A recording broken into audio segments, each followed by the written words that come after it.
Bonjour à tous et bienvenue dans la Debug-Room. Au sommaire de cette émission, dans la section veille, on vous parle d'ECMAScript 6, d'iOS 8 et bien plus encore. Dans le dossier de cette émission, on vous parlera de performance de site internet. Dans la Toolbox, on va refaire le monde. Et enfin, dans la zone 404, nous allons jouer un petit peu. Mais avant, je me dois d'accueillir Teddy. Comment tu vas, Teddy? Ça va très bien, et toi? Moyennement, je suis un peu malade en ce moment, donc si j'ai une voix un peu bizarre, c'est pour ça. Mais ça nous empêche pas d'enchaîner sur la section veille.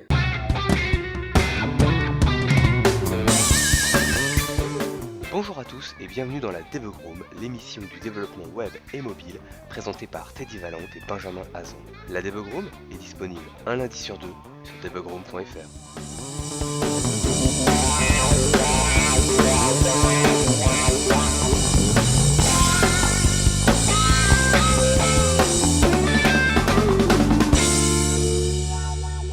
Gardez l'œil ouvert, c'est de la section veille.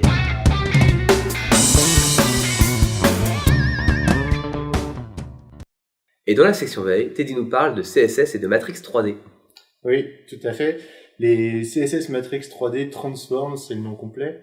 C'est en fait c'est une nouvelle propriété CSS qui va permettre de par exemple une image ou n'importe quel contenu qui se fait dans une div de la cibler et ensuite en lui appliquant une matrice 3D. Comme on peut le voir dans la vidéo, on peut déformer l'image et on peut faire toutes sortes de transformations. Alors le seul truc qui est un peu compliqué, c'est que du coup on écrit vraiment de la matrice dans le CSS. Et on écrit la matrice de transformation du plan, du carré qu'on va déformer. Donc c'est ultra compliqué. Et dès qu'on va vouloir faire quelque chose de très précis, on va devoir mettre des valeurs dans cette matrice qui sont encore plus précises que ce qu'on peut imaginer. Voilà, on va pas juste mettre 1 ou on va pas juste mettre 12px ou des trucs comme ça qu'on a un peu l'habitude de le faire en CSS. Là, c'est carrément du 0, plein de chiffres. Bon, voilà, c'est ultra compliqué. C'est pour ça que j'ai relevé cet article qui explique vraiment que dans le détail comment on fait autant mathématiquement parlant, comment on le calcule. Comment le browser fait ses calculs en fonction de la matrice. Comment toi tu peux l'écrire cette propriété CSS. D'accord. Et il y a un petit truc que j'ai bien aimé, c'est que il y a aussi un embed de CodePen qui va permettre en fait de manipuler nous-mêmes la div et de lui donner la forme à peu près qu'on veut pour choper la valeur qu'on doit mettre dans le. Ah oui, en fait, ça donne des effets de profondeur en fait, c'est-à-dire qu'on peut ça déforme complètement là où ta div elle est clairement alignée sur le plan de la page. Là, si tu appliques la propriété matrix 3D, tu vas pouvoir la rendre un peu plus le bas penché vers qui va être un peu plus vers le fond, ou un peu plus vers le devant, ou la torse, etc. Et je pense que tu dois pouvoir, avec ce genre de propriété, j'imagine qu'on fait des animations 3D où des objets tournent sur eux-mêmes, ou des plans tournent sur eux-mêmes. Ouais, il y a plus simple pour le faire, oui, mais après, ça peut permettre de donner une perspective. On a un exemple un peu plus loin dans l'article. Exactement. Donc dommage pour ceux qui sont que en audio. Mais voilà, pour décrire un petit peu rapidement comment est affiché l'exemple, on a quelque chose qu'on voit assez souvent sur les sites vitrines, etc. On va avoir un ordinateur portable ouvert un peu sur le côté, etc. Et à l'intérieur de l'écran, on a placé une div qu'on transforme avec la propriété de Matrix 3D et qui va permettre de donner la perspective à l'écran pour lui faire vraiment croire que c'est l'écran de l'ordinateur qui est un peu décalé, un peu en biais par rapport à notre champ de vision. Ouais. Ça rentre parfaitement dedans en fait. Ouais, et on voit que effectivement le côté droit de l'écran il est un petit peu plus fin, un peu moins haut que le côté gauche. Ouais, et du coup ça donne vraiment cette perspective qui est tu vois, j'avais même pas vu ça. À côté de ça, pour ceux qui sont en vidéo, on voit un iPad, une tablette qui est posée sur l'ordinateur et là l'écran encore une fois il est parfaitement intégré au niveau de la perspective en fait c'est carrément un texte arrière en fait, regarde. Ouais, en fait tu mets ce que tu l'appliques sur tu peux complètement transformer le truc. Non, c'est cool. Voilà, tu vois, au lieu de mettre juste une image avec ton site à l'intérieur ou l'exemple de ton application ou je sais pas quoi, tu peux carrément mettre ça pourrait même être une iframe, ça doit être une iframe. C'est probablement une iframe ça d'ailleurs. Ouais. C'est la page Wikipédia de Easter Egg Media entre parenthèses. Voilà, donc on peut même mettre une iframe et et déformer cette iframe pour qu'elle soit, pour lui donner un effet de perspective. Ça permet d'éviter de mettre une image, de commercial à la con. Là, on est vraiment. Au lieu de le faire, et puis du coup, ça rend le truc interactif. Ouais. En plus. Et c'est assez épatant, quoi. Ah, c'est joli, c'est clair. Ah, c'est très bien. Non, c'est top. On sait si c'est bien supporté? Ou jeter un coup après, d'œil au Kenai News. c'est toujours pareil, hein. Ça doit être supporté dans les derniers Matrix. navigateurs, mais il me semble que c'est pas Ah mal. non. C'est comment le nom de Transform? Matrix 3D. Là, tu vois, quand tu fais Matrix 3D, on l'a pas. La Transform, alors. CSS3 Transform. 3D Transform, ça va être ça? Ouais, c'est ça. Donc, ouais, IE10 partiel support, IE11 partiel support. Mais sinon, tous les Firefox c'est bon, Chrome 37 c'est bon, Safari c'est bon, Opera c'est bon, Safari iOS 7 et 8 pardon c'est bon, Opera Mini c'est pas bon, Android c'est bon depuis la 4. Opera Mini, ça doit être très peu utilisé quand même. Ouais. D'accord. Voilà, c'est carrément utilisable sans problème. Ah, c'est chouette. Et juste rajouter un modernizer sur votre site pour voir si c'est disponible, et si c'est pas dispo, on met juste l'image qu'on aurait mis sans cette nouvelle propriété. Enfin, qui est pas si nouvelle que ça, mais là, voilà, je vous invite à aller voir dans les notes de l'émission si vous êtes intéressé par ça. C'est très bien expliqué. Ça marche. Eh ben écoute, moi je vais te parler de jQuery.com, et c'est pas souvent, qui a été compromised en anglais, donc en gros piraté, pour nous dire voilà attention. Donc ils ont fait un article dessus pour nous dire que jQuery avait été piraté. Premier réflexe et première annonce immédiate, attention, il n'y a pas eu de piratage ni de corruption sur les librairies jQuery qu'ils hébergeaient eux-mêmes. C'est souvent tu peux d'ailleurs je crois que c'est MaxCDN qu'ils utilisent comme CDN pour diffuser la librairie si tu veux pas l'héberger toi-même. Donc, ces librairies-là, si vous les utilisez, pas d'inquiétude, elles n'ont pas été compromises. Donc vous pouvez continuer à les utiliser, il n'y a pas de risque. Donc voilà, donc du coup, bon après les détails c'est pas important, mais si effectivement vous avez l'information importante à retenir, et c'est vrai que c'est quand même rassurant de dire que tous les sites qui utilisaient la librairie jQuery ou même jQuery ou les mobiles et autres hébergés par jQuery.com n'ont pas été affectés par cette attaque. Nous voilà rassurés. Le reste de l'attaque, de comment ils ont traité le sujet, parce qu'évidemment c'est toujours un peu comme ça que c'est présenté, on doit regarder comment on a réagi, et du coup c'est vrai que c'est intéressant de voir comment un gros site comme jQuery.com gère une attaque, gère un piratage en règle. Vous regarderez, vous lirez les notes, c'est toujours intéressant. En attendant, je te propose, Teddy, de nous parler d'un tutoriel pour AngularJS. Ouais. Bon, c'est tout en anglais, hein, par contre. Et non, j'ai raté.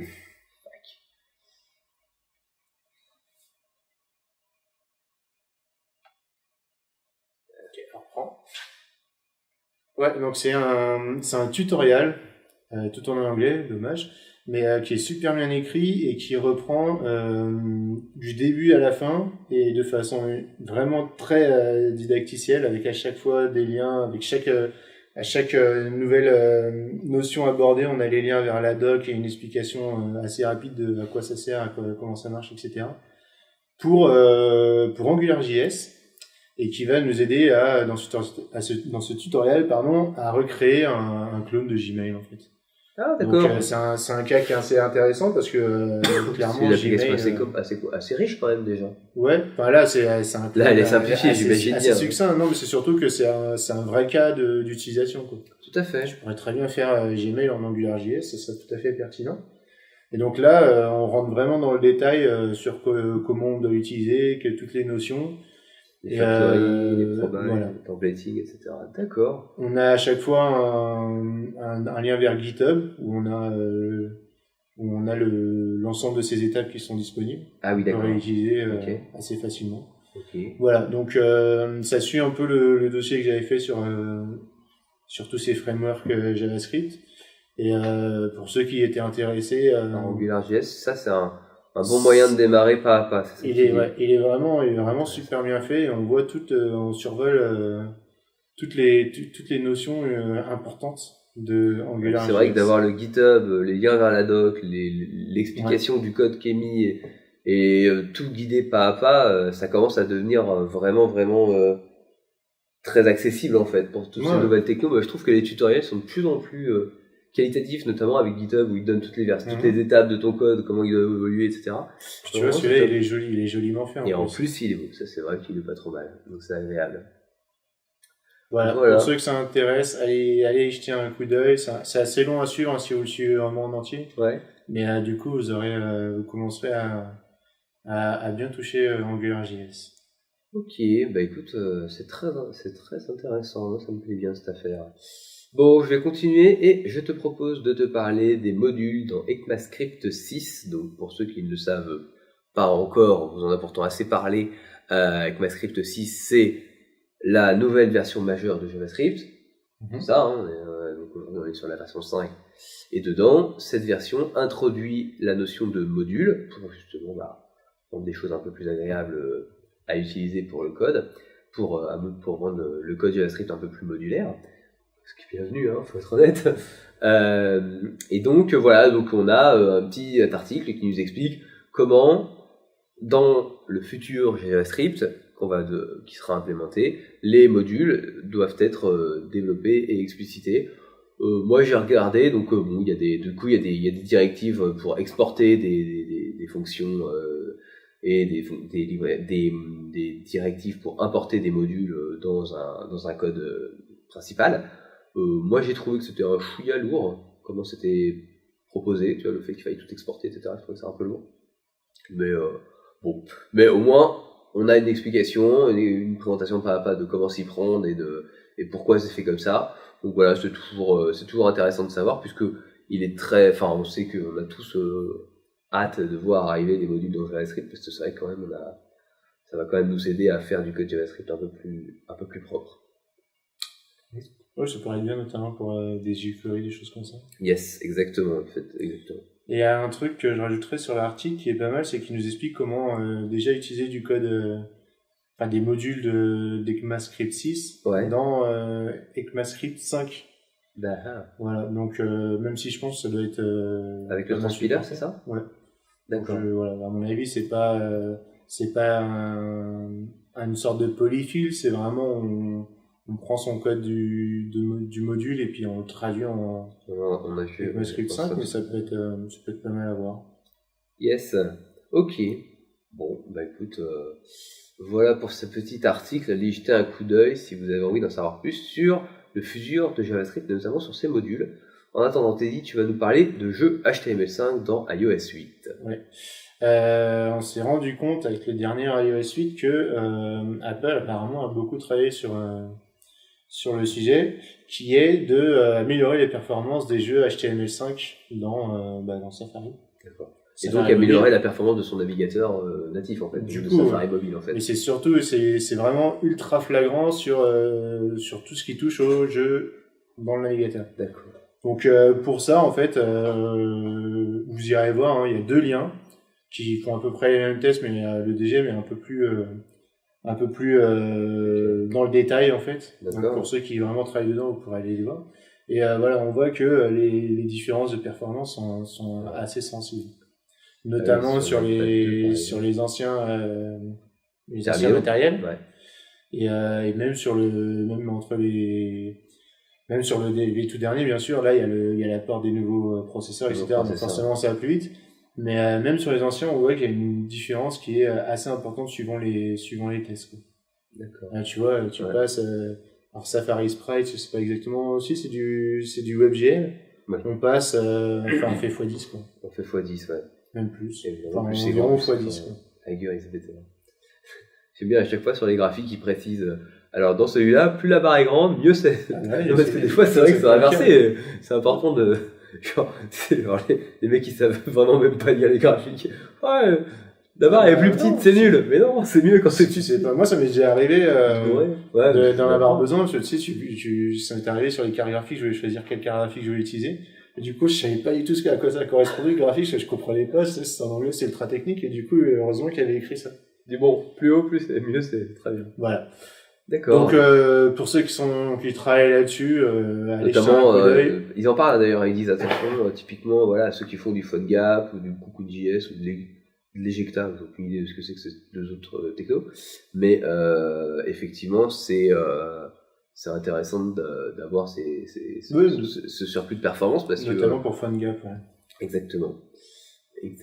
Voilà, en tout cas, bon travail apparemment de la part d'Apple. Sur ce sujet-là, bah, c'est Sur très ça. bien, hein, on va pas s'en c'est plaindre. très bien. Bon, et ben moi je vais te parler un petit peu de Dropbox. Ça fait longtemps qu'on vous en avait pas parlé. Vous savez, il y a quelques temps, ils ont sorti l'API des data stores qui permettait de synchroniser en fait des données entre une application qui serait locale et la Dropbox à distance, mais qui ne soient pas des fichiers, qui soient des données structurées, typiquement une base de données ou des choses comme ça.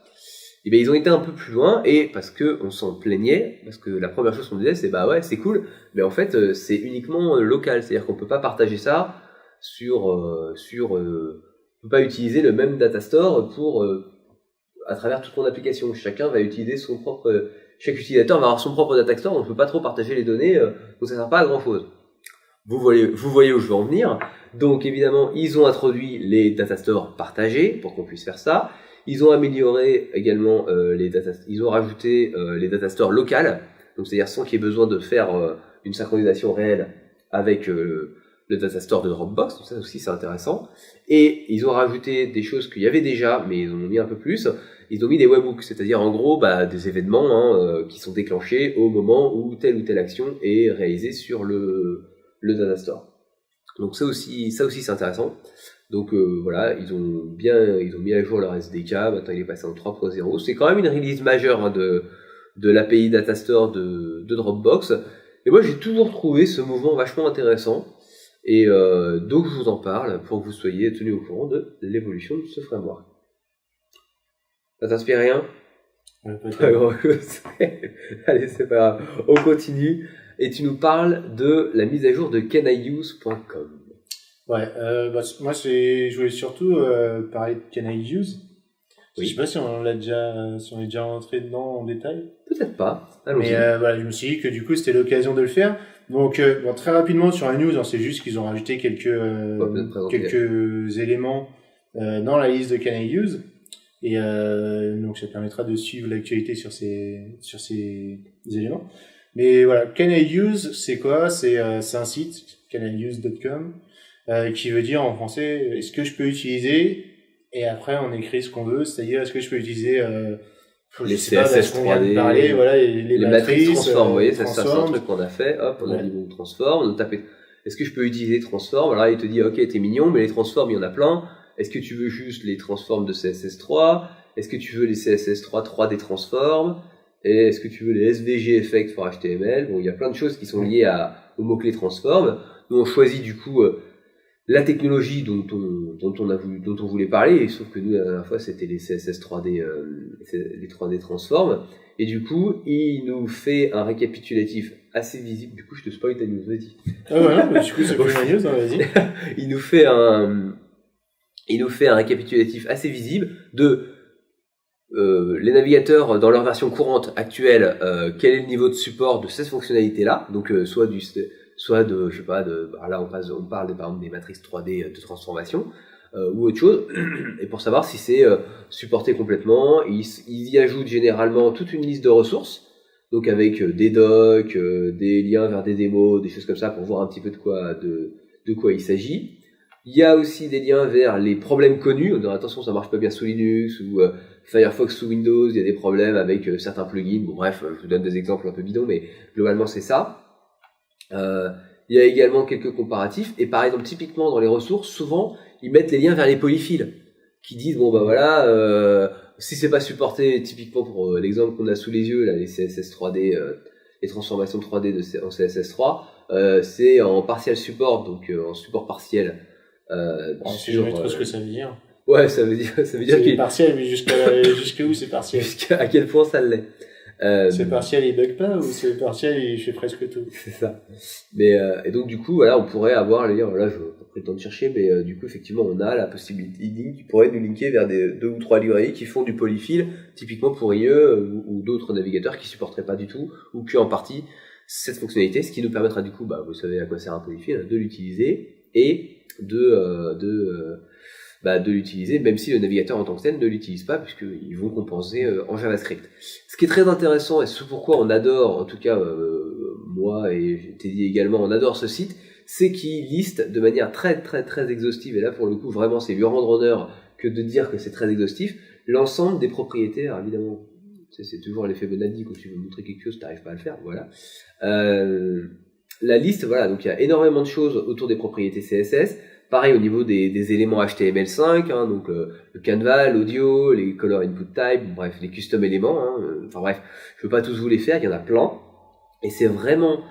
Il y a JavaScript aussi. Il y a tout un tas d'éléments sur JavaScript. Mais il y a JavaScript bien aussi. sûr, mais typiquement pour la full screen API, l'accès au file system et plein d'autres éléments.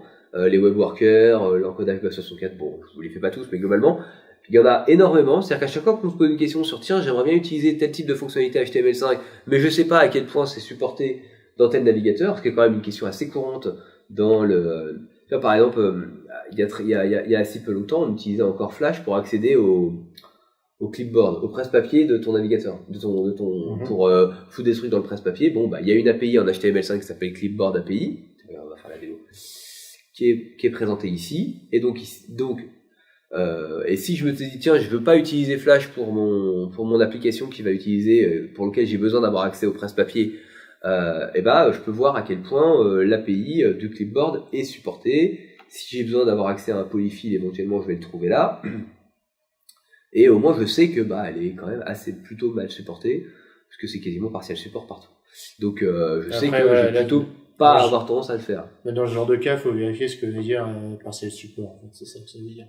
Comment ? Dans ce genre de cas, il faut vérifier ce que signifie partial support. Je sais pas si il va jusqu'à ce niveau-là. Moi, il me semble pas. Après, je pense qu'il faut aller voir dans la doc des oui, après, faut... Et il y a un autre élément qui est assez intéressant, moi, que j'utilise aussi, et on reviendra du coup dans... Et alors, pour finir sur la news de Teddy, donc, et la news dont parlait Teddy, c'est qu'ils ont rajouté 14 éléments de technologie sur les CSS, sur les API et sur les PNG et SVG en favicon. Ils ont rajouté donc ces éléments, donc ils vont suivre le niveau de compatibilité de ces technologies web sur l'ensemble des navigateurs et nous permettre d'avoir des rapports pour savoir un peu quel est le niveau de compatibilité de ces choses-là, savoir si on peut utiliser sur notre projet. C'est pour ça que pour moi c'était une news intéressante, parce que je me demandais à quel point c'était mis à jour, à quel point c'était suivi la base de données de Can I Use. Ouais. Et là on voit qu'effectivement ils suivent quand même voilà. Et il y a une autre fonctionnalité que j'utilise beaucoup, par exemple là dans n'importe lequel, on s'en fiche. C'est que moi, ce qui m'intéresse surtout avec ce site, c'est pas tellement de savoir, tiens, le navigateur aujourd'hui dans sa version actuelle, la plus récente, est-ce qu'il est supporté. C'est surtout au niveau de la capacité que vont avoir les visiteurs à utiliser cette fonction. Et du coup, on peut voir tout de suite, tiens, si j'utilise tel CSS, combien de personnes par rapport à leur navigateur. En fonction de la popularité, c'est ça. Hein. Ça, c'est ce que tu dis, c'est en fonction de la part de marché des navigateurs. C'est ça, exactement. Et on dit, voilà, aujourd'hui, on sait que Chrome 36 est largement majoritaire dans les stats des navigateurs, dans le monde. Hein. C'est quand même des stats globales, hein. C'est pas forcément spécifique à la France. Mais du coup, on peut voir effectivement de manière relative par rapport au taux d'utilisation des navigateurs, si c'est grave ou pas, que Safari 7 ne le supporte pas. Bon, alors, dans l'absolu, c'est toujours un problème, mais on sait que c'est une part de marché qui est très faible. Donc là, on a une vision graphique du fait qu'effectivement, c'est pas forcément dramatique. Voilà, c'est ça. Sachant que les stats viennent de StatCounter. Absolument. Qui est une des références dans la matière des stats. Et donc, ce que je vous disais, c'est que voilà, ils ont une table, ils ont également une page qui permet de connaître le taux de popularité de chacune des versions des navigateurs pour essayer de se rendre compte, effectivement, si la version IE, est-ce que IE8 est très populaire? Aujourd'hui, IE8 représente 3,72% du trafic mondial. Voilà. Bon, alors c'est toujours un peu biaisé, faut être honnête, StatCounter, c'est quand même plutôt des sites tech qui utilisent ça. Ouais. Donc, c'est eux qui le disent, hein, donc je m'étais pu me plonger un peu là-dedans. Bon, il faut savoir que c'est un petit peu biaisé, mais c'est un peu biaisé. C'est pas absolu comme vérité, mais c'est quand même une des meilleures sources d'informations qu'on peut obtenir sur la popularité des utilisateurs. Et on voit par exemple IE7, 0,11%. Ok, on peut commencer à le négliger, je pense que c'est acceptable. Bon, voilà, ça conclura un petit peu notre partie sur Can I Use, effectivement, qui est un site qu'on vous recommande très très très chaudement. C'était l'occasion d'en parler. Effectivement. Parlons d'Apple.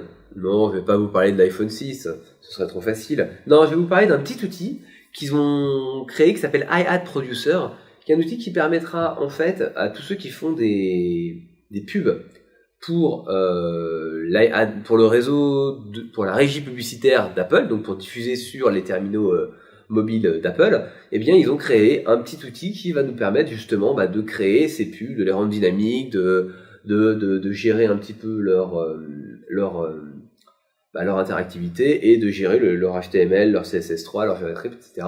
Et tout ça automatiquement. Donc c'est un petit outil qui est sympa, j'imagine qu'il va plutôt intéresser les agences de pub ou les développeurs qui font des choses comme ça. Mais si un jour vous avez besoin de faire une pub pour un de vos clients, vous avez un outil qui est assez simple, qui est gratuit d'ailleurs, hein, et qui vous permettra justement de faire des pubs. En plus c'est juste une bannière à créer, c'est assez simple. Donc vous aurez cet outil qui va vous permettre de le faire très simplement sans avoir à connaître les détails techniques de comment fonctionne le réseau iAd.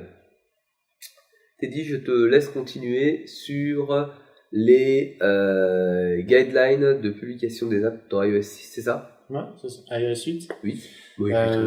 C'est un article assez fourni, avec beaucoup de références à d'autres articles en dehors, qui va expliquer pour les développeurs vraiment d'applications iOS. Donc ceux qui font du natif, hein, ceux qui produisent en Xcode. Voilà, c'est ça. Ceux qui codent en Xcode.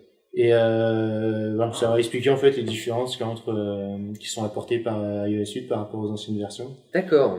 Donc là du coup c'est vraiment spécifique pour les développeurs mobiles. Je sais pas si c'est encore d'actualité d'ailleurs, non pas. Si, parce que de toute façon il y a des choses que les développeurs pouvaient pas savoir avant que iOS 8 sorte. Ah oui, et puis alors moi justement notamment les tailles d'écran. Absolument. Parce que pour avoir déjà manipulé un iPhone 6 et entre temps j'ai appris que peu importe la taille, chez les deux tailles, c'est qu'en fait l'écran il est plus grand, donc t'as une résolution plus grande, et du coup t'as énormément d'applications, quasiment toutes en fait, jusqu'à il y a quelques jours, qui étaient pas nettes en fait, qui étaient floues parce qu'elles étaient étirées effectivement. Et pourquoi? Je me suis demandé pourquoi, parce que iOS 8 ça fait un bout de temps que c'était disponible en bêta. Mais c'est parce qu'en fait simplement on savait pas avant que Apple sorte des téléphones qu'elle serait détaillée. Alors on peut même aller un tout petit peu plus loin sur le fait que j'ai discuté peut-être il y a 2 jours avec un développeur d'iOS en lui disant qu'est-ce qu'il y a un peu de beau dans le nouveau iOS 8, et il me répond en gros on savait déjà tout puisque les previews tout ça avait été au courant, mais globalement aujourd'hui la doc sur la plupart des trucs forts, Health Kit, HomeKit, etc. aujourd'hui il y a quasiment rien de disponible pour les développeurs tiers. Donc évidemment les développeurs privilégiés, eux, ils ont dû avoir accès à ce qu'il faut, ils ont dû se faire accompagner, mais en gros la plupart des développeurs iOS aujourd'hui ont le SDK, c'est-à-dire qu'effectivement en tapant un petit peu au hasard le nom des méthodes on les trouve, mais puis on peut jouer à essayer de deviner ce qu'elles peuvent faire, mais globalement il n'y a pas de doc complète bien fournie encore aujourd'hui pour avoir l'ensemble pour comprendre comment fonctionnent tous ces nouveaux frameworks comme Kit, HealthKit, je ne connais pas tous. Après je sais pas exactement, j'ai pas été, j'aurais pu lui demander, mais j'ai pas fait le détail de qu'est-ce qui est dispo, qu'est-ce qui n'est pas, mais globalement aujourd'hui il y a quand même pas mal de docs qui sont un peu vides, donc c'est pour ça que probablement il y a pas mal d'applications qui sont pas encore passées à iOS 8 parce qu'ils peuvent pas en fait, ils peuvent juste pas coder, ils n'ont pas encore la doc, tu vois. Ouais, du coup, ça va être un peu au-delà du fait qu'il faut du temps. Il y a des choses qu'ils pouvaient pas avoir avant. Absolument. Et donc là, maintenant, avec un petit peu de recul qu'on a, on sait à peu près ce qu'il faut faire, quelles sont les choses qui existent maintenant ou qui ont été améliorées, qui ont été modifiées. Absolument. Et donc c'est un petit lien qui vous propose de voir un peu tout ce qui a changé et tout ce que vous pouvez utiliser, et tout ce que vous devez faire pour que votre application tire profit de iOS 8. Top. Eh ben écoute, on va continuer dans les applications et on va essayer de faire en sorte qu'elles soient le mieux référencées possible dans Google. Et oui, aujourd'hui, Google a mis en ligne sur sa section développeurs des informations assez précises sur comment faire ce qu'on appelle du deep linking dans votre application directement depuis Google Search. Ouh là, ça fait beaucoup de mots-clés tout ça. En gros, ça veut dire quoi? Ça veut dire que quand vous cherchez bonjour, je voudrais un bon restaurant en Espagne. Quand vous tapez restaurant en Espagne, par exemple, vous pourrez avoir des résultats qui vont directement vous envoyer sur TripAdvisor, sur l'application TripAdvisor qui parle des restaurants en Espagne. plutôt que de juste l'application TripAdvisor parce ou une page web qui va bien. Donc du coup, ils ont travaillé un peu là-dessus sur ça. Donc il y a évidemment tout un tas d'API à implémenter pour ce qu'ils appellent le application indexing et toute une documentation sur comment ça marche, qu'est-ce qu'il faut faire, etc. Donc c'est assez, je trouve ça chouette que des applications puissent être désormais remontées dans le navigateur, dans le moteur de recherche web. En fait, je trouve ça assez sympathique, surtout que quand tu fais une recherche sur ton mobile, 9 fois sur 10, en plus, les sites web mobiles, ils te disent, la première, ils te mettent un pop-up en disant, vas-y, télécharge mon app, ou, vas-y, il y a toujours 3 ou 4 pop-up à fermer avant d'avoir accès à la page. Donc, du coup, je trouve ça cool parce que quand t'es sur mobile, tu fais ta recherche, tu fais, clique, ok, je télécharge l'application, et hop, je vais tout de suite l'application va tout de suite s'ouvrir sur la page qui m'intéresse. Bah, ça fait un chemin de navigation qui est plus fluide, et je trouvais ça, tout à fait intéressant. Bien évidemment, je ne vous l'ai pas dit, c'est uniquement réservé à Android. Vous comprenez bien que on va pas faire ça pour tout le monde. Enfin bon, probablement qu'il y aura des choses peut-être qui vont arriver pour iOS, mais c'est pas évident quand même. Donc aujourd'hui, pour les développeurs d'applications Android, vous pouvez grandement améliorer le référencement de vos applications sur le moteur de recherche grâce à l'appli App Indexing. Ça conclura la section veille, et je vous propose qu'on enchaîne sur le dossier. Assez rigolé, c'est le dossier.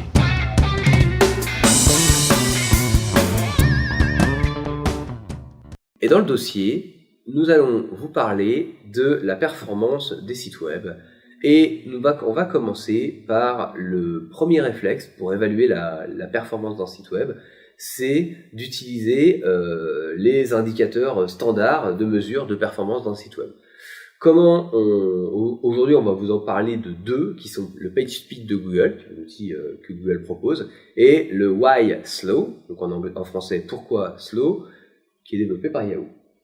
Ces deux outils-là font la même chose, c'est-à-dire qu'ils vont lire votre page web, la page web que vous voulez fonctionner. Donc les deux fonctionnent de la même manière. Vous leur donnez une URL et vous lui dites, est-ce que cette page respecte les guidelines de réalisation de performance d'un site web. Donc on va voir à peu près quels sont les points qui sont évalués et comment on peut les améliorer et à quel point ils sont critiques ou pas, etc.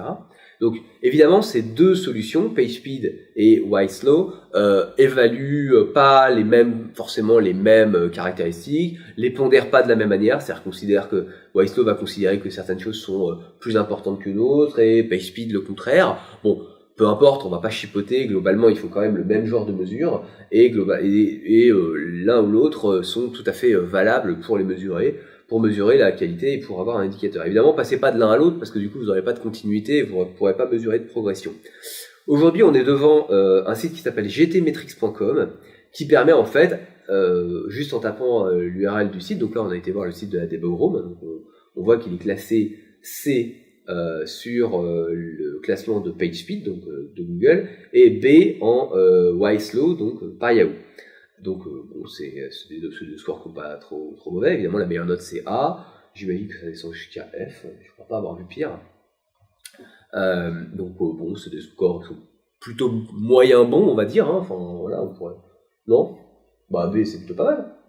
Non, c'est pas. Non, après. Ouais, non, c'est juste quand on voit pourquoi on est qu'à B, c'est dommage.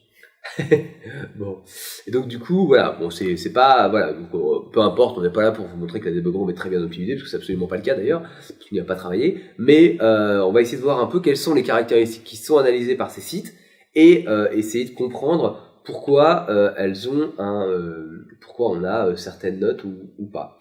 Aujourd'hui, on va faire juste le classement de PageSpeed, mais vous verrez que YSlow va mesurer le même genre d'éléments, il va les nommer peut-être un peu différemment, mais voilà, on va parcourir du coup l'ensemble une bonne partie en tout cas des éléments qui sont notés ici pour comprendre pourquoi on n'a pas des bonnes notes, pourquoi on a des bonnes notes, est-ce que c'est bien et comment on fait.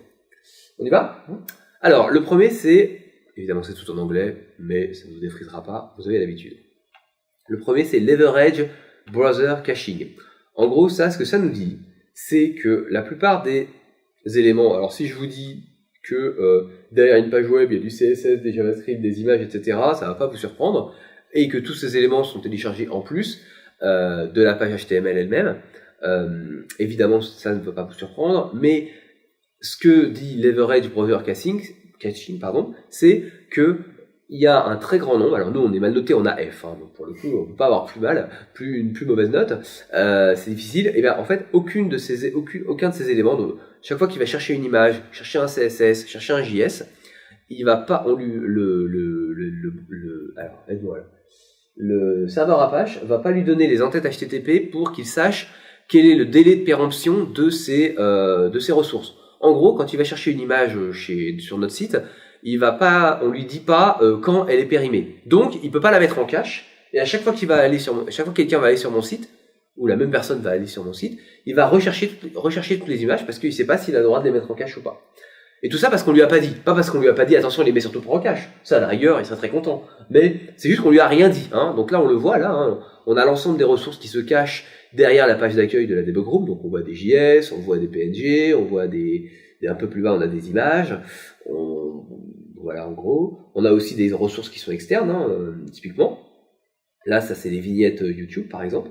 Et elles, par exemple, et donc, les toutes premières, elles sont expiration not specified, en anglais dans le texte.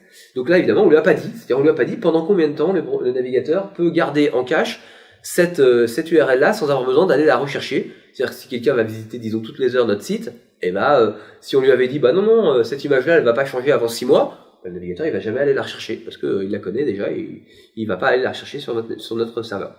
Donc voilà ce que ça veut dire. Alors c'est très facilement modifiable, hein, en changeant un tout petit peu d'HT-Access et en donnant des entêtes. Généralement, c'est comme ça que c'est traité, hein. On dit voilà, les CSS, ça tient un mois, les JS, ça tient un mois aussi, les images, ça tient 6 mois. Bon, généralement, c'est le genre de choses qu'on met. C'est des petites règles qu'on peut coller dans la HT-Access très facilement. Si vous êtes sous WordPress, il y a plein de plugins qui font ça pour vous très bien. Voilà, nous on n'a pas été des bons élèves, on l'a pas fait. Évidemment, là à la fin, on a des choses qui sont bien plus embêtantes. Par exemple, Google Analytics, donc qui est le JS du tracker de Google Analytics. Là, on voit qu'il a un délai d'expiration de 2 heures. Donc toutes les 2 heures, le navigateur, si on va sur une page, il va aller recharger le nouveau code, même si en fait potentiellement c'est le même. Et on a pareil pour les vignettes de YouTube. Ça évidemment c'est des choses sur lesquelles on n'a pas la main mise. On peut pas forcer, on peut pas imposer à YouTube ou à des services externes d'augmenter leur délai d'expiration. C'est eux qui le décident. Donc si vous êtes mal noté et que c'est uniquement à cause des ressources qui ne sont pas émises par votre site web, quelque part c'est que vous êtes bien noté. En tout cas, vous êtes un peu, voilà, pour ça vous êtes un peu bloqué. Alors, il y a des solutions, hein, on vous expliquera que vous pouvez tout à fait faire un espèce de proxy machin pour les forcer, pour augmenter la durée de ce cache, c'est-à-dire faire un proxy serveur là-dessus. Bon, on peut faire, hein, on peut. Après, il y a toujours plein de solutions. Dans ce cas-là, on pourrait, plutôt que d'afficher une image qui vient de YouTube, on pourrait la chercher quand on enregistre la vidéo ou un truc dans le genre. Oui, voilà. Et voilà. Enfin, ça dépend comment elle appli, là. Je sais pas comment ça fonctionne exactement, mais. On va directement.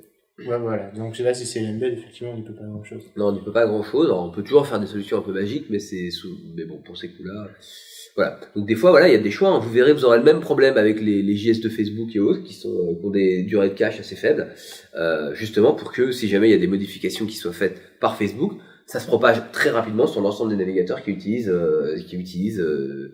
le module Facebook.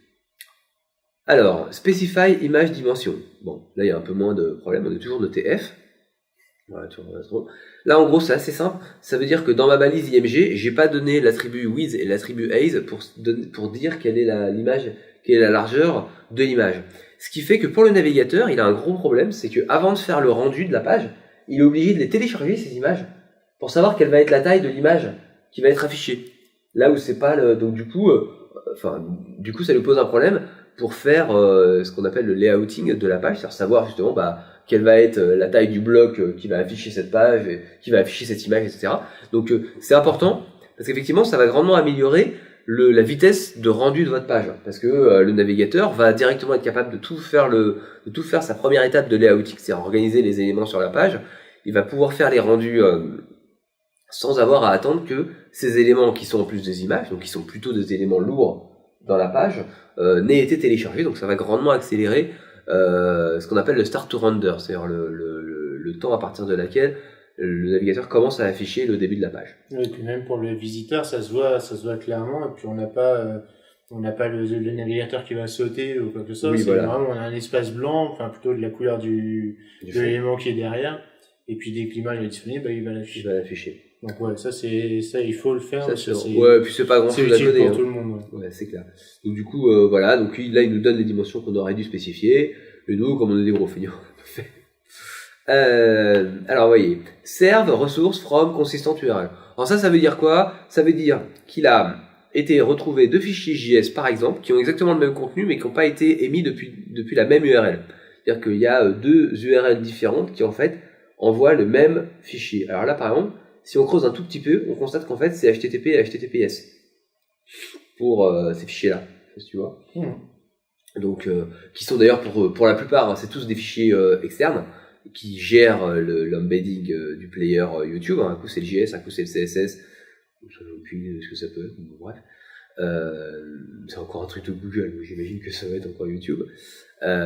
Mais quoi qu'il en soit, là, par exemple, moi en tant que développeur, je suis bien embêté pour proposer une solution, puisque vu que ce sont des ressources externes qui sont un coup servies en HTTP, un coup en HTTPS, effectivement, moi je suis pas trop là pour le coup. Cette mauvaise note là, je suis pas trop bien ce que je peux proposer comme solution pour résoudre le problème. T'as toujours le proxy, mais ça vaut pas le coup. Ouais, ça. En plus, c'est dommage de faire une différence d'URL sur juste HTTP, HTTPS. Quoi. Je suis d'accord. Attends, je vérifie juste, hein, mais il me semble que c'est ça. Je suis pas sûr. Oui, non, mais c'est ça. Il me semble que c'est ça. Bon, voilà. Donc, du coup, là, vous voyez, il y a quand même pas mal d'éléments sur lesquels quand c'est des ressources externes, là, on est un peu bloqué, hein. Et puis là surtout, l'intérêt d'avoir des URL consistantes, comme ils disent. Tout à fait. C'est que le problème, c'est que là, quand on va télécharger le même fichier de 2 URL différentes, c'est que du coup, ça fait 2 requêtes. Absolument. Et t'as pas de et il va cache. le télécharger 2 fois, parce que pour lui, c'est 2 URL différentes. Donc, du coup, c'est 2 de... éléments différents à télécharger. Absolument. C'est vraiment dommage pour ça. C'est clair. Alors, on va reparler un petit peu des images. Où là, il nous dit une chose intéressante. Il nous dit, vous exploitez des images qui sont d'une certaine taille. Alors, on va prendre la première, par exemple. Il nous dit, voilà, la taille, vous avez stocké une image sur votre serveur qui fait 1038 par 576. Très bien. Alors que vous l'affichez en 842 par 467. Là, on est typiquement dans le problème des images dans des sites responsives. Où, vous vous rappelez, enfin c'est typiquement l'exemple parfait, quoi. C'est-à-dire, on sert une image qui est trop grande pour l'espace dans lequel il est affiché. D'accord? Donc ça, c'est quand même, effectivement, c'est dommage, parce que ça veut dire qu'on envoie trop de données par rapport aux besoins qu'il en est. Et donc, il explique, voilà, il nous donne des taux de réduction qu'on pourrait utiliser, ce qui va alléger encore le poids de ma page, hein, donc c'est intéressant. Alors, pour faire ça, effectivement, et quand on est dans un site responsive, on est bien embêté, parce le resizing, on le fait en CSS. Là, c'est pas le cas, hein, on fait semblant, mais c'est pas du tout le cas là, c'est juste que les images sont pas à la bonne taille, mais ça n'a rien à voir avec les problématiques de responsive. Mais typiquement, quand on est sur du responsive, on a ce problème-là qui est flagrant, qui est de manière flagrante présente, et on n'avait pas d'éléments pour avoir des solutions à part l'arrivée du SRC7. Même dans ce cas, à moins de prévoir ton responsive pour chacune des résolutions possibles, tu peux toujours potentiellement avoir ça. Tu vois, imagine, tu mets une image dans ton design, tu as une image qui est en full width. Ouais. Qui prend toute la largeur, effectivement, alors sur smartphone, tu auras toujours la même chose, tu peux prévoir. Après, sur tous les téléphones Android ou même sur un desktop qui vont avoir des tailles de fenêtres, ne serait-ce que de fenêtres différentes. Tout à fait. Tu vas pas mettre une image pour chacune des largeurs des possibles. Donc, non. Tu auras toujours ce genre de problème. Tu auras toujours ce genre de problème, effectivement. D'ailleurs, ça m'avait fait... Après, voilà, ce qu'il faut voir, c'est que là, on a, pour chaque image, grosso modo, elle est 35% trop grosse par rapport à ce qu'on aurait pu avoir. Donc on peut quand même... 35%, dans notre cas, ça fait 130 kg, c'est pas extrêmement grave. Non, sur en fait, images, là, typiquement, là, il nous dit qu'on aurait pu économiser 650 kilooctets à envoyer. Ce qui est intéressant, hein. Enfin, je veux dire, il n'y a pas de jugement sur le fait que oui, bien, si on peut éviter de les envoyer, c'est mieux. Mais là, sur ce genre de cas, on peut, et puis là, ça va dépendre beaucoup du cas sur lequel on... Alors moi, je sais que par exemple, pour résoudre ce truc-là, j'utilisais TeamSub, qui est un petit script PHP sur lequel, voilà, qui fait du retaillage à la volée d'images sur le serveur. Et du coup, je lui disais, bah voilà, cette image-là, qui est de taille, je sais pas, 1038 par 576, je la veux en 842 par 467. Le serveur me l'a retaillé et me l'a transmettait dans la dimension que je lui demandais, directement. Ce qui fait que du coup, effectivement, j'avais... Du coup, ton image, elle met un quart d'heure à arriver, quoi. Non, parce qu'il y avait du cache. Non, ça faisait bien. Franchement, il n'y avait pas de... Ça allait assez... Ça changera pas que tu pourras pas avoir l'image absolument dans toutes les résolutions. Non, effectivement, ça règle pas le problème du responsive, mais au moins sur un niveau, un modèle de test, t'as quand même un qui est bon. Parce que là, je crois que c'est testé en version desktop, en fait. C'est pas testé en version mobile ni tablette. Donc, tes CSS qui sont appliqués, je crois que c'est que ça du desktop. Donc, du coup, c'est ça qui est testé. Oui, non, dans notre cas, c'est sûr qu'on pourrait faire mieux. Ouais, on pourrait bien faire mieux. Ça, c'est le genre de critères. Si ça arrive, c'est suivant les cas, c'est pas forcément grave, quoi. Non, c'est pas grave. Puis, je suis pas sûr qu'il vaille mieux utiliser TeamTalk. Non, alors évidemment, faut pas utiliser, mais bon, il y a plein d'autres outils pour faire ces choses-là. Alors, qu'est-ce qu'on disait? Ah, maintenant, passons au endroit où on a des bonnes notes. Alors, defer parsing of JavaScript. Alors, en gros, ce qu'il nous dit, c'est il nous recommande de faire interpréter nos scripts JavaScript après le chargement de la page et non pas pendant que la page se charge. C'est-à-dire qu'en gros, on télécharge JavaScript là, et quand tout est chargé, donc en gros, après que l'événement load, c'est load? Non, ready. Oui. L'événement ready. Ouais, je sais plus. Document.ready. Après que l'événement document.ready soit émis, on lance l'interprétation de l'ensemble des librairies des librairies JavaScript qu'on a. Ça aussi, ça va accélérer le rendu de votre page. Ça va absolument pas poser de problème sur le comportement. Donc, il nous recommande effectivement de le faire. Donc voilà. Donc, du coup, ça c'est plutôt, on le fait plutôt bien. Mais là, encore une fois, suivant les cas, tu n'auras jamais 100% de la note maximale. Absolument. Notamment si tu utilises Modernizer, qui lui a absolument besoin d'être exécuté le plus tôt possible. Quasiment. Oui, effectivement. On continue. Optimize the order of style and script. Bon, en gros, the following inline block, machin. En gros, il nous dit quoi d'ailleurs? C'est des raisons. Ah, il nous dit de balancer. Il nous dit qu'il faut pas faire du oui. Alors, ça c'est un point. Et il nous dit globalement, si vous voulez que ça se passe bien, il faut mettre les inline scripts avant l'appel des CSS externes. Bon, très bien. Nous visiblement on l'a bien fait, donc tout va bien. Donc ça c'est des petites choses qui sont pas grand chose à faire, de foutre les inline scripts avant les pas inline scripts. Typiquement ça peut se coder assez facilement et on se rend compte que voilà ça va améliorer ces petites choses. Alors specify a cache validator. Alors là typiquement c'est l'utilisation des headers HTTP, last modify, expire ou autres, ou des headers e-tag. On va peut-être pas détailler ce que c'est que le e-tag, mais globalement c'est essayer de spécifier le système de validation de votre cache de manière à ce que le navigateur puisse l'utiliser. En fait, qu'est-ce qu'il va faire? C'est il va regarder ce qu'il a en cache et il va demander est-ce que j'ai la bonne version en cache. Et c'est le serveur qui va dire oui, c'est bon, à ce moment-là c'est fini. Et il va dire non, tiens, voilà la nouvelle version à remplacer. C'est ça que ça sert, c'est pas plus que ça. Minify le CSS, les ressources CSS. Donc là, il nous recommande effectivement de minifier. Donc minifier, c'est compacter. C'est genre une espèce de zip du CSS en gros. C'est j'enlève tous les espaces. C'est pas pareil. Non, c'est pas. T'as le minify et après t'as le. Après t'as le gzip, c'est encore autre chose. Mais c'est en gros, ça enlève tous les espaces. Ça vire toute l'indentation pour la faire courte en fait. C'est ça. Ça vire toute l'indentation du CSS. Donc ça rend le CSS parfaitement illisible pour un humain, mais parfaitement lisible pour un navigateur et en plus moins gros. Donc tout va bien. Donc en gros, il nous recommande de le faire. Visiblement, nous on l'a bien fait. Est-ce que c'est interprété plus vite? J'imagine que oui, puisqu'il a moins à lire et il a moins à charger. Ouais, bon, avant il y avait à lire que du moins, je sais pas. En réalité, ça doit peut-être changer, mais ça doit être un tout petit poil plus rapide, mais ça va pas jouer beaucoup.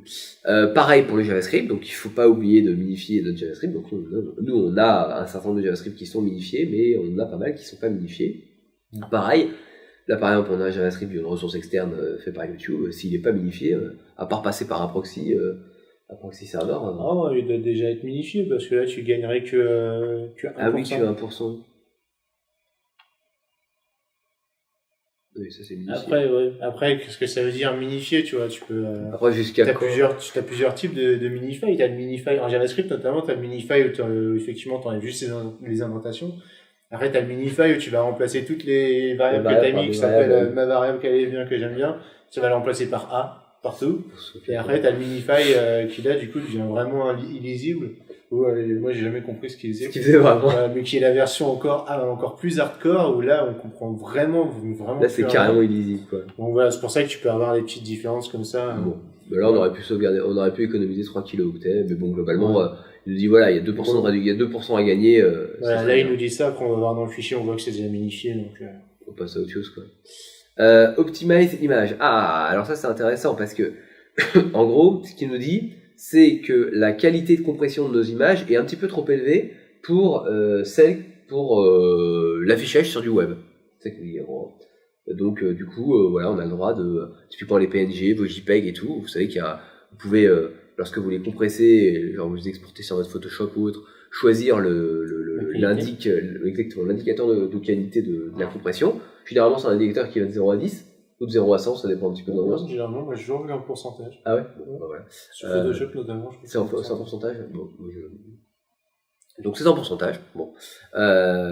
Et donc du coup, bah voilà, ce qui vous dit là, c'est vous avez été un peu trop fort sur le niveau de qualité, vous pouvez baisser un peu. Et d'ailleurs, il vous en propose ici la version optimisée. Donc vous cliquez là-dessus, vous récupérez cette image, vous prenez cette image-là, vous remplacez par la vôtre, et l'affaire est dans le sac. Vous avez une image optimisée. Merci Google.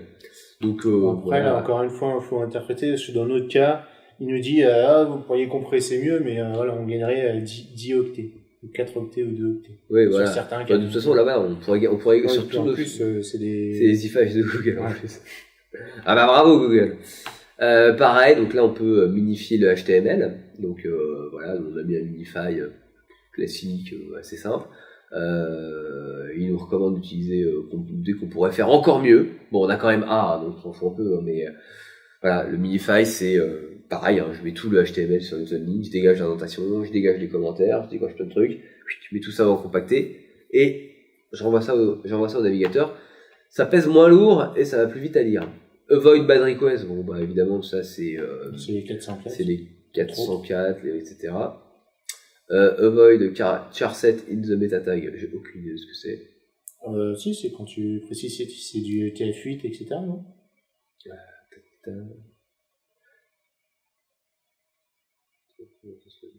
Ouais, c'est grosso modo, ça évite un bug dans IE8, quoi. Oui, voilà, donc du coup, c'est un bug qu'autre chose. Et voilà, et puis ça sert plus. Avoid landing page redirect, donc éviter de faire des redirections trop fréquentes. Activer la compression gzip de vos pages, donc effectivement, votre fichier texte, je sais pas, votre JS. Alors, votre serveur web, typiquement Apache ou ce que c'est, peu importe, hein, finalement, il peut le compresser avec la compression gzip parce que les navigateurs savent décompresser en gzip. Ce qui fait que vous envoyez une version zippée de vos fichiers JS, CSS, HTML principalement, voire même image, hein. Ouais, image aussi, j'imagine. Ouais, mais ça vaut pas tellement le coup. Oui, il me semble que ça change rien, mais parce que c'est surtout bon pour du texte, le gzip. Donc voilà, envoyer une version compressée en plus de la version minifiée de vos ressources texte, ça fait que ça charge encore plus vite et le navigateur sait tout à fait l'interpréter. Et là, pour le coup, ça c'est simple à mettre en place. Ah bah, carrément, c'est juste une petite directive à faire, c'est très simple. Donc là, pareil, enable le keep alive. Le keep alive, c'est un header HTTP qui permet de garder la connexion ouverte avec le navigateur, avec le serveur, si je me rappelle bien, qui du coup accélère encore les temps de chargement. Inline small CSS, donc ça c'est c'est quand tu écris ta balise style, tu fous style display. Donc là il nous dit mettez, si vous en mettez, parce que nous on sait qu'on en a, mettez-en mais peu. Là pareil pour le JavaScript, il faut en mettre mais peu. Minimiser le nombre de redirections. Je crois qu'il faut en mettre aucun. Oui, bah là c'est ce que nous on en a eu, je crois. Ouais, il me semble. Et pourtant on a A et 100. A et 100. Ouais, parce qu'en fait comme il est petit, ça va quand même. Je crois qu'il y a la guideline et dit tant que c'est petit, c'est bon. Tant que c'est une petite règle, c'est pas grave. Non mais il y a small quand même, je m'invente pas. Non. Ouais, parce qu'en vrai, il y a un autre critère qui dit inline big JavaScript, et là il y a une main qui sort. Ça doit être ça. Minimize le nombre de redirects, donc ça évidemment, toutes vos ressources CSS, JS, foutez pas des redirections dessus. Et après, on peut dire pourquoi. Oui. Parce que tout simplement, si le navigateur il demande je veux tel JS et que le serveur répond bah non, c'est pas sur ça a changé de place, c'est sur cette nouvelle URL, bah du coup le navigateur va aller chercher sur la nouvelle URL, donc deux requêtes au lieu d'une. Deux requêtes au lieu d'une, exactement. Et ça fait perdre du temps. Put CSS in the document head, donc bon bah très bien, il faut mettre le CSS dans le head du document. On tombe dans des basiques là, hein, mais en même temps, remove query string from static resource, CSS, JS, image, vidéo, audio, j'imagine que oui. Ouais. Bah oui, carrément. C'est tout ce qui est pas dynamique, genre PHP, etc. Enfin, c'est ça l'ambiance. Hein. Donc faut pas mettre des query strings. Les query strings, c'est ce qu'il y a après le point d'interrogation dans les URL. D'accord. Donc il faut pas en mettre. Typiquement, ce qu'on trouve couramment, genre sous WordPress, c'est des numéros de version. Tu sais, point d'interrogation V égale je sais pas quoi. Et ben il faut pas le mettre. Ça va souvent servir quand on veut justement invalider du cache ou des trucs comme ça sur les sites en production. On peut mettre une version du fichier. Yes. Et tu changes le numéro de version et paf, ça vire tout le cache, que du coup ça devient une nouvelle URL et donc tout doit être rechargé. Alors du coup, pendant un certain temps, on n'aura pas le 100% sur ce point-là, mais bon. Absolument. Specify vary accept. Pardon. Donc là, faut donner dans le header HTTP, il faut donner les encodings qui sont acceptés. Donc ça, la configuration de votre serveur Apache, c'est que dalle. Généralement, c'est fait la plupart du temps. Specify character set early. Alors ça, mon gars. Tout en haut, en fait, faut mettre. Ah oui, le tier set, faut le mettre tout en haut le plus tôt possible. Éviter les CSS imports. C'est marrant. Mais si, du coup, t'as pas de cache. Ah oui, t'as raison. Il me semble que c'est ça. Combine image using CSS Sprite. Alors nous, je pense qu'on n'a aucune des CSS Sprite, donc. Bah pourtant, on a ça. Ouais, je sais pas comment il a mesuré le truc, mais on n'en a pas des CSS Sprite. Et préférer des ressources asynchrones en JavaScript notamment. Là, on a des bonnes notes, mais je sais pas trop pourquoi. Bon, bref, on se rend compte qu'on a quand même majoritairement des bonnes notes. Et que malgré tout, on tombe quand même assez, hein, donc, parce qu'il y a quand même pas mal d'endroits où on a des très mauvaises notes. Donc on a assez peu de choses à corriger. Très clairement, nous, on a fait quasiment zéro boulot sur l'optimisation des sites. Hein, vraiment, on a dû mettre 3 plugins WordPress, on a fermé les yeux, on a fait rond de ma poule. Parce qu'en même temps, ouais, c'est pas utile de faire ce genre de choses sur des sites qui ont, je sais pas combien on a de visites, mais on est clairement pas à 3 millions par jour. On a une petite dizaine par jour, donc ça change pas grand chose. Ça, c'est intéressant de le faire, vraiment si on a des problèmes. Absolument. Nous, dans notre cas, c'est pas si mal que ça aussi. Après, de toute façon, ce genre d'outils, il faut toujours les prendre avec des pincettes. Faut interpréter les résultats. Voilà. Alors exactement, comme c'est vraiment pour ça que j'ai voulu qu'on prenne un peu le temps pour les regarder, parce que c'est important qu'on prenne le temps d'en faire une lecture commentée de ces critères d'évaluation pour dire attention. On vous a quand même dit il y a plein de moments, dans la mesure où c'est des ressources externes, vous cassez pas la tête à tenter d'optimiser. S'ils ont décidé, si Facebook, Google, Twitter et autres ont décidé que le cache était géré comme ça sur leur truc, ouais, généralement ils savent mieux que vous, quoi. Donc laissez-les bosser et construisez vos sites à côté. Donc avoir 100% c'est un peu compliqué. Voilà, et puis même si c'est une ressource externe, du moment qu'elle se charge vite, c'est pas trop un problème. C'est clair. Mais par contre, ce genre d'outil, ça peut permettre de se rendre compte qu'on a des super bonnes notes, sauf à cause d'un service qu'on utilise, un service externe qui va être ultra long à charger. Et du coup, ça veut peut-être dire qu'il faut en changer. Ouais, exactement. Donc, ça vous permet d'avoir une vision un peu automatique de comment ça se passe. La timeline est rigolote. Enfin, vous la connaissez, la timeline. Hein. Là, clairement, c'est une capture de. Ah non, c'est une capture. Si, mais c'est une capture C'est une capture de Firebug, ça. Ouais, j'aurais dit de Chrome, moi. Non, c'est Firebug. Et Chrome. Chrome DevTools, non, ça c'est Firebug. Ça pour moi, c'est le rendu de Firebug. Pourtant, ça ressemble à ce que je connais. Non, mais regarde. C'est Firebug. Ouais, pour moi, ça c'est Firebug. Non, les Chrome DevTools, c'est plus joli. C'est vrai en plus. Excuse-moi. Évidemment, on va pas les voir parce qu'il faudrait. C'est le timeline. Ouais, il faudrait que tu recherches. Bref. Bon, donc là, ça vous permet de voir dans quel ordre et combien de temps ça met pour que les éléments se chargent, etc. Bon, on vous laissera regarder ça, il n'y a rien de bien magique là-dedans. En gros, voilà ce qu'on peut dire aujourd'hui, ce qu'on pouvait vous proposer comme petit sujet sur la performance web. Nous attendons avec impatience vos commentaires dans les commentaires de l'émission. Désolé pour la répétition. On sera ravis de débattre de tout ça avec vous. On n'a pas réponse à tout. Si vous avez des compléments à apporter, n'hésitez pas, nous en serons ravis et on vous remerciera. En J'ai attendant, une question. oui, vas-y. Et il se passe quoi dans son application qu'on développe soi-même? On fait quoi comme amélioration pour les performances? D'application, tu as genre un truc en faute gap ou autre chose? Ouais, ou non, ou même en Rails ou en PHP ou... Ah, bah ça, on verra au prochain épisode. Ah, d'accord. Ouais, là, on s'est concentré sur la version, sur le front, et on va travailler sur la performance. On vous fera certainement un épisode sur la partie, un dossier sur la performance back-office, donc côté serveur, à la prochaine émission. Parce que là, pour le coup, il y a beaucoup... Il y a pas mal de choses à faire parce que là, on a beaucoup, on a bien la main, là. Bon, voilà, ça conclura le dossier et on enchaîne avec la toolbox. Et maintenant, ouvrons la toolbox.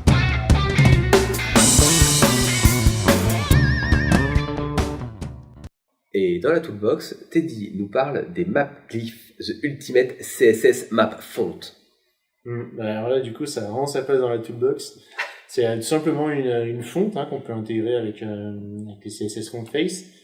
Et chaque élément de cette fonte, ça va être du coup une sorte d'ombre du pays. Enfin, ça va représenter le territoire C'est la du carte, pays. c'est le territoire du pays C'est ça. en fonte. Et donc on peut, ça pourrait être marrant de recréer une map monde avec juste en fonte avec ça. À mon avis, c'est bien galère, mais voilà, je me suis dit que ça pouvait servir comme Si vous trouvez que Teddy a des jeux bizarres, dites-le dans les commentaires. Bon, moi je trouvais que ça pouvait être utile un jour. Oui, peut-être, non, carrément, on sait non. jamais. Utile ce truc-là, carrément.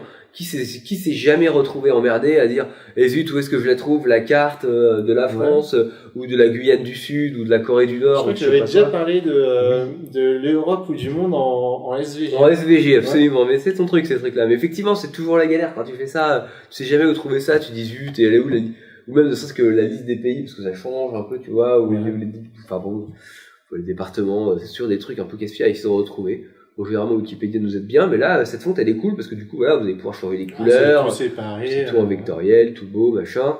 Donc voilà, on a du Zimbabwe jusqu'à, ça commence par l'Afghanistan.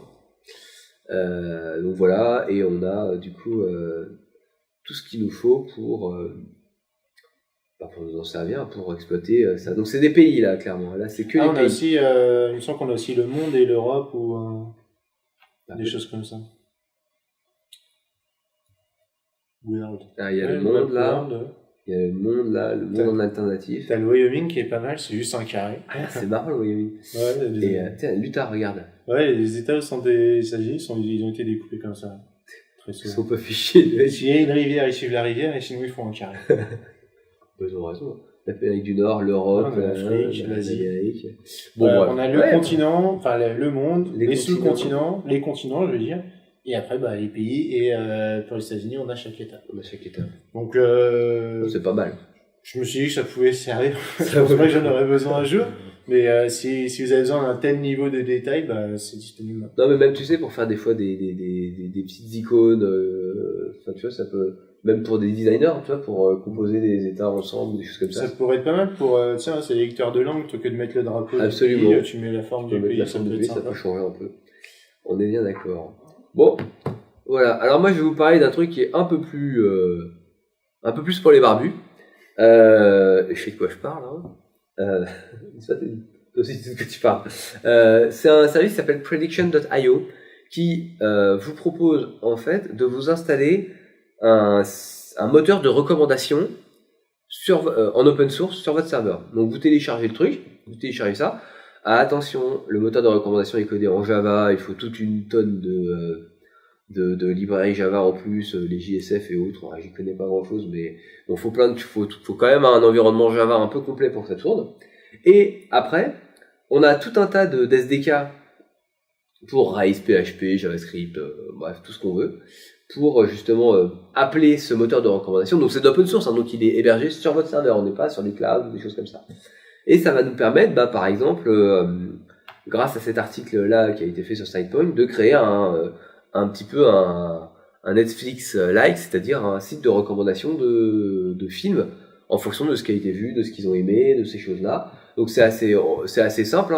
Vous alimentez le moteur de recommandation par tel utilisateur a aimé tel film, tel utilisateur a aimé tel film, tel utilisateur, voilà. Et puis au bout d'un moment, Et puis vous pouvez lui demander au moteur, tiens, au fait, et cet utilisateur, qu'est-ce que tu lui recommanderais comme film? Et pouf, il te propose une liste de films. Enfin, c'est pas beaucoup plus compliqué que ça. Évidemment, on peut aller beaucoup plus loin et faire des choses un peu plus merveilleuses avec ça. Mais globalement, je trouvais ça intéressant parce que c'est vrai que moi, je trouve que c'est des propositions qu'on pourrait faire de plus en plus dans nos applications web, pour faire de la recommandation pour faire de la recommandation. Et c'est vrai que c'est quand même ultra compliqué de faire un algo soi-même. Et donc s'appuyer sur un moteur open source comme ça qui propose de le faire pour vous, je trouvais ça intéressant. Donc voilà, je vous en parle. Je pense qu'il faut être un petit peu courageux pour l'utiliser. Malgré tout, si vous avez des projets qui ont l'ambition d'avoir une vraie techno de recommandation un petit peu pertinente et performante, voilà, il faut du Hadoop, du HBase, du Spark, un Elasticsearch et Java 7, quand même un peu de trucs pour que ça marche, mais globalement, voilà. Donc je trouvais ça intéressant, et voilà. Après, ouais, faut savoir le mettre en ligne, ce truc-là, quoi. Yes, alors c'est pour ça qu'ils nous ont proposé des choses, des trucs tout prêts des packages tout prêts des guidelines d'installation de ce truc-là pour le faire. Alors effectivement, utiliser un truc comme ça. Alors je pense, et je vous le dis comme je le pense, je pense qu'ils sont à deux doigts de nous filer un truc en cloud en mode tiens, voilà les API, paye $10 par mois et pouf, tu peux remplir. Il y en a déjà en plus. Hein. Et en plus, il y en a du. Moi, je les connais pas. À mon avis, il vaut mieux passer par là. Ouais, je pense que c'est plus simple. Sauf si on fait déjà du Java pour son application web. Faut y aller, quoi.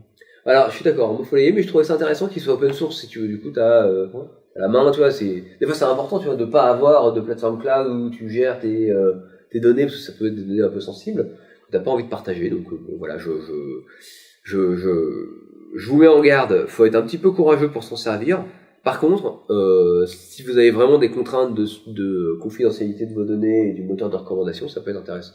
Ça peut être une alternative valable, et vous avez à côté de ça un tutoriel sur comment implémenter ça en PHP. Comment implémenter le petit moteur de recommandation en PHP. Voilà pour la toolbox. On n'a pas beaucoup plus parce qu'on a très très hâte d'aller dans la zone 404. En avant dans la zone 404.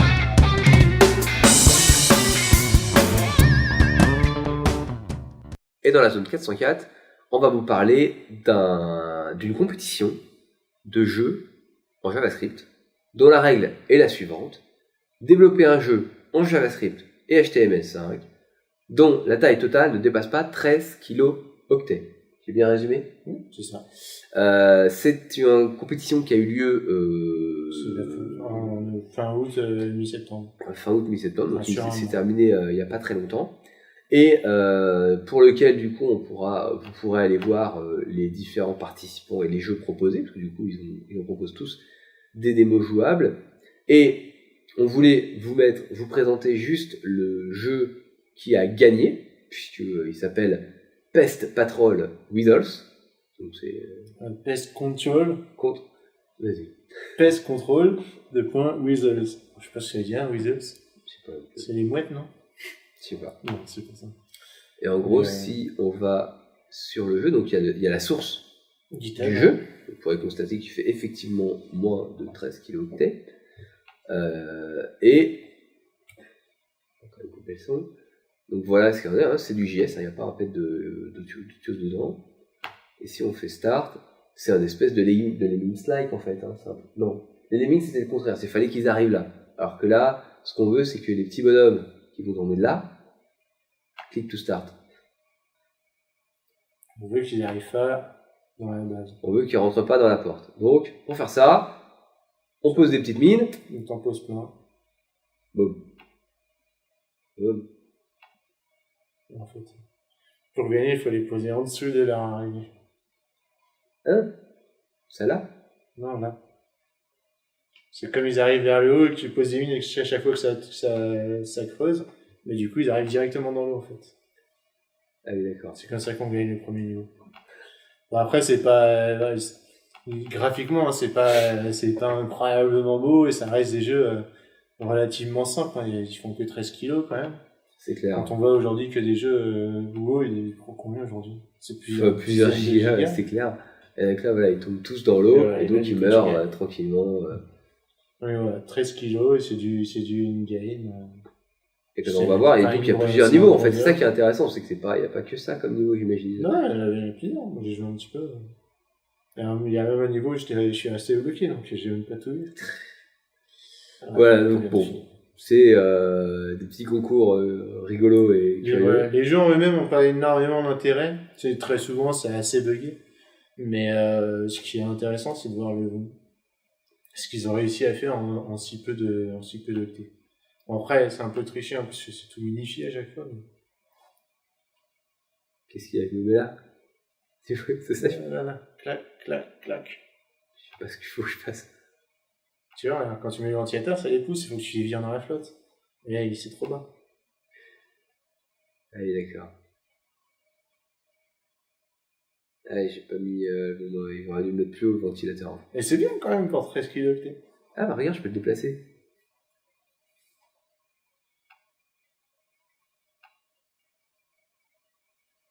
Bon bref, on va pas y jouer toute la nuit. Globalement, voilà ce que ça veut, ce qu'on est capable de, ce que des développeurs JS talentueux sont capables de faire en 13 kilooctets. Moi, j'en fais pas autant, j'imagine que vous non plus.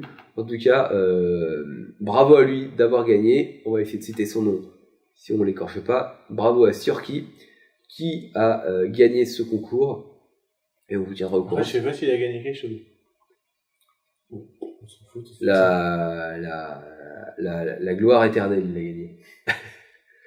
Bon, effectivement, je ne saurais pas dire ce qu'il a gagné non plus, parce qu'on a trouvé ça juste marrant de voir ce concours un petit peu curieux, et les résultats qui sont quand même assez marrants et assez stupéfiants.